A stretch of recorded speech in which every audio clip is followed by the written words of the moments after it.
Voilà, donc bonjour à tous. Alors une petite vidéo pour vous montrer un petit peu les différences, l'évolution en fait des performances autofocus. Alors selon certains modèles, donc même les mêmes exemplaires bénéficient d'améliorations au cours du temps. Donc par exemple ici on a donc deux exemplaires d'un 200-8, donc un objectif assez reconnu, assez rare malheureusement.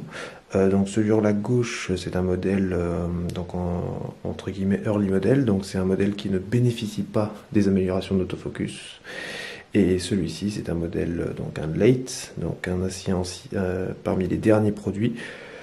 Et donc celui-ci bénéficie des améliorations. Donc par exemple, on voit au niveau des différences l'échelle de distance là, c'est pas la même. Et puis aussi, il y a marqué en fait la grosse différence c'est entre M et MF sur le côté.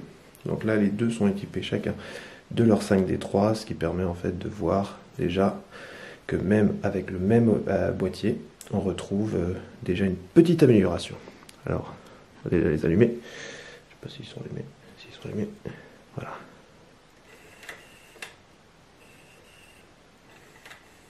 Voilà.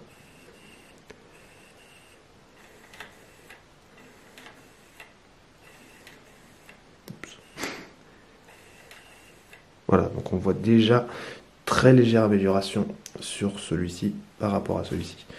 Maintenant, donc, je vais mettre celui-ci avec un DX, ou en tout cas un boîtier avec une batterie un petit peu plus importante en termes de tension, pour montrer la différence.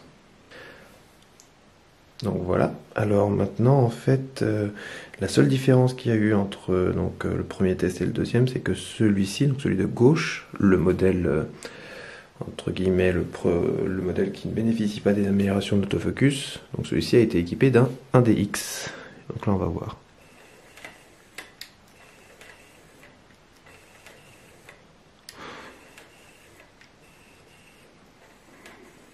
Donc on voit finalement que là, il n'y a pas d'amélioration entre l'utilisation d'un 1DX et l'utilisation d'un 5D3.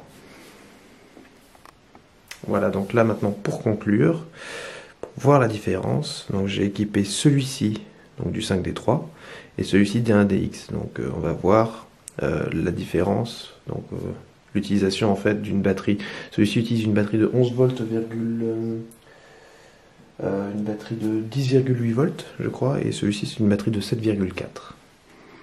Donc déjà ce qu'on va voir en fait c'est l'amélioration en fait est assez surprenante. Voilà, donc là, c'est exactement la même vitesse.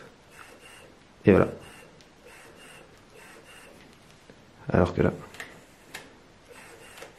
voilà. La différence est juste flagrante. Et encore plus en sélectionnant une vitesse, en réduisant la plage de mise au point. Voilà. Pareil, hein.